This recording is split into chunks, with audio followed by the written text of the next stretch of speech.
Hello everyone, my name's Adam Fox, and in this video I'm trying to work on something else, but I'm going to show you my favorite download manager across all platforms. It's available for Windows, Linux, Mac, other things via java.jar file, and you even have access to the source code because it's an open source project.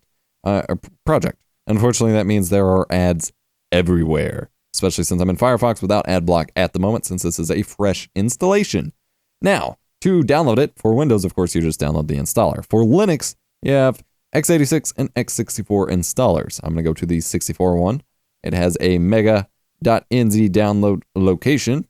Let it load up here in Mega. We're going to download through the browser because I don't feel like dealing with their Mega Sync crap. It's not in the Ubuntu Software Center, unfortunately. So we will need our handy dandy terminal for this video. So wait for it to download here.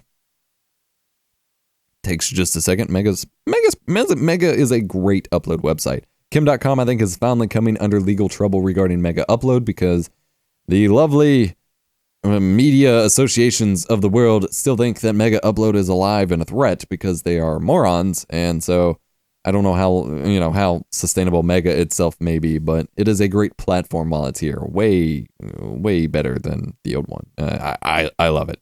And at some point, I'll show you, it's got a free download for Linux and Firefox. I'll show you how to set that up here in Ubuntu as well, just for kicks, because why not? Why not? All right, we are approaching the end of our download here. We are going to need our handy-dandy terminal. I'm going to go ahead and cd to downloads. That's how you get to your downloads directory. And minimize terminal, save file. All right, dir. That lists all the files and downloads. Here you see JD2 setup x64, chmod plus x, JD2, and then I can hit tab, and it will, assuming there's only one file that starts with JD2, it will automatically fill that in for me. Some command line tricks for you. Chmod just makes you, plus x makes you the owner of that file. Enter. Sudo /, and that's the slash next to your shift. Everyone gets the backwards and forwards mixed up, so it's the one next to the shift with the question mark on it. And then JD2, hit tab, enter, type in password, and it's going to unpack it and install it. Installers do exist in Linux, despite what people want to say. Oh, there's no AXEs, there's no installers. Bullshit. What do you call this? It's a setup window, or setup installer, just like Windows. And I'm pretty sure this runs exactly like the Windows installer. Default installation directory is fine. I don't want a desktop icon again, just like the Windows installer. It's pretty cool. Actually, really like Linux installers, like SH installers. Make me feel a little bit at home as a long-term Windows user, of course. Let me have it downloading here. It is a web installer. I do believe they have offline installers, but the web installer is going to be the most up-to-date and the most easiest one to download. It just requires you to have internet access, but since you're downloading a download manager, you should probably have internet access. All right, here they want you to donate. You can if you want. I'm not right now because I'm doing a tutorial. I always recommend, if you use open source software on a regular basis, ever, donate to them. You will always, at some point in your life, while you're using that software, you will have $1, $5, $10, like $1 to $5 at minimum. You have it. You can afford to donate. If you use open source software, give them a little bit. Goes a long way. And then you can automatically run it. So we'll go ahead and run it. I'll show you what it looks like here. Should look pretty much exactly the same as it does on my Windows installation, which will make me happy. Yes, it does. Okay, so this is pretty cool. This has the download window. So this doesn't, I'm pretty sure you can set it up to manage your downloads from like Firefox and stuff. I do not. I have this actually managed downloads externally. So by default, it like your Firefox downloads and stuff, still all download in Firefox or Chromium or whatever. This has a link grabber. And so if I go over here to something else I was working on and just download this random little video file here,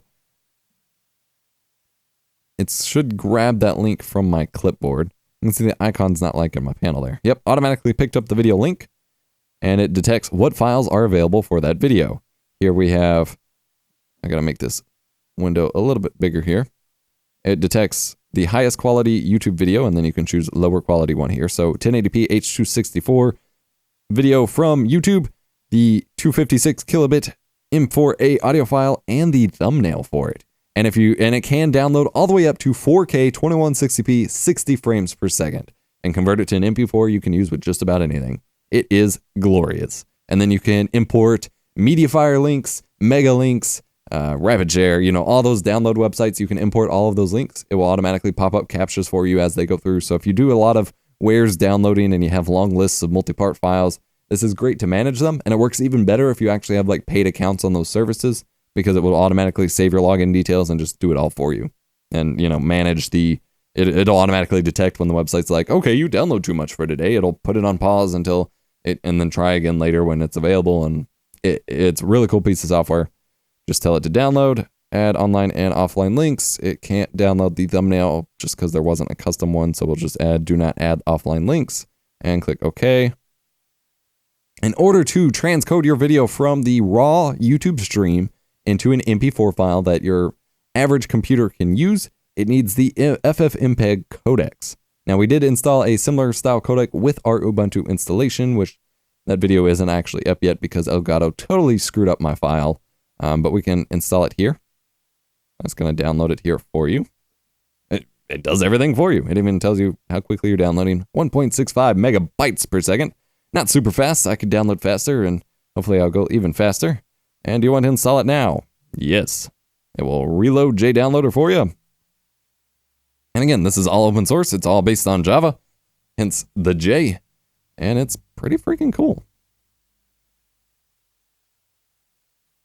Checking for updates. It is, the version 2 is in beta, so it will check for updates often. Just deal with it. Again, I wish they'd fix that panel icon, but that's only a tiny thing that will bug me. And then, is it in the downloads list? Yep. Just go ahead and start all downloads. And since it detected FFmpeg was done, it will start downloading the video and the audio. The audio downloads quickest because it's the smallest file, but it will download the video here and then automatically convert it into an MP4 file that I can play just in whatever media player is built in here to Ubuntu, which I think might be Rhythmbox, but I don't know if that plays video. Do we have VLC? Yes. No, we don't have VLC. All right, that sucks. Let's install VLC.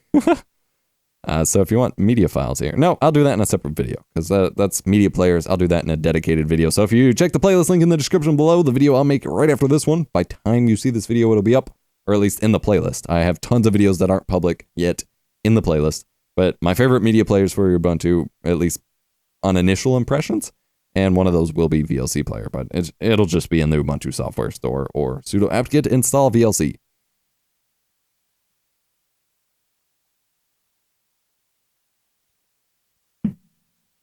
All right. I don't know why it's downloading so slow, other than I have 1,000,001 things going.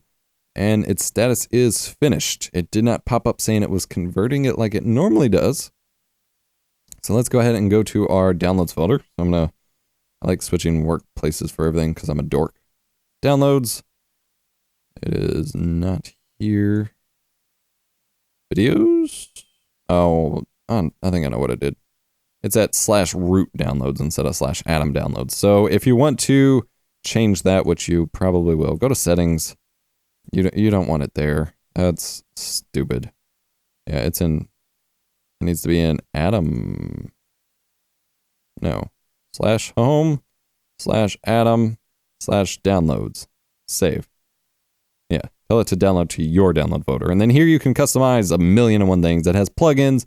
You can customize how many download and upload slots and bandwidth. Like if you have this going downloading all the time, downloading wares, you can customize, you know, how much upload speed and download speed it uses, or I guess only download speed, but how much speed it uses, how many reconnect attempts, all that stuff. I'm not going to bother. I guess if I double click, it'll open it here. Yeah, here we go. Opened up in some program. Doesn't actually say, but we can pop it up full screen here. Doesn't seem like it has any sound to it. Yeah, but just a nice little anonymous stream scene here. I'm going to be using this for a video wallpaper in a minute, so I just wanted to show it off. Maybe that's JDownloader's preview. I don't know. If I go to right click, can I open it up in the file manager? I think, yeah, open download directory. Yeah, here we go. And then we can go to downloads, cut that out, and paste it here. Although it might not let me, since that is a root directory. I may need to have administration. Nope, it worked. Okay. So if we... Yeah, I have no clue what this is. I guess this is just a native video player. Huh. Well, that's good to know. Ubuntu has a built-in native video player. What about the audio? Again, there is no audio here, but yeah, it just plays with video too. Okay. Hope you enjoyed this video, guys. This is my favorite download manager in general, and how to download and install it within Ubuntu 16.04. If you enjoyed this video, smash the like button, get subscribed for more awesome tech videos, check the playlist in the description below with my other Ubuntu videos, and I will catch you in the next one. Yeah.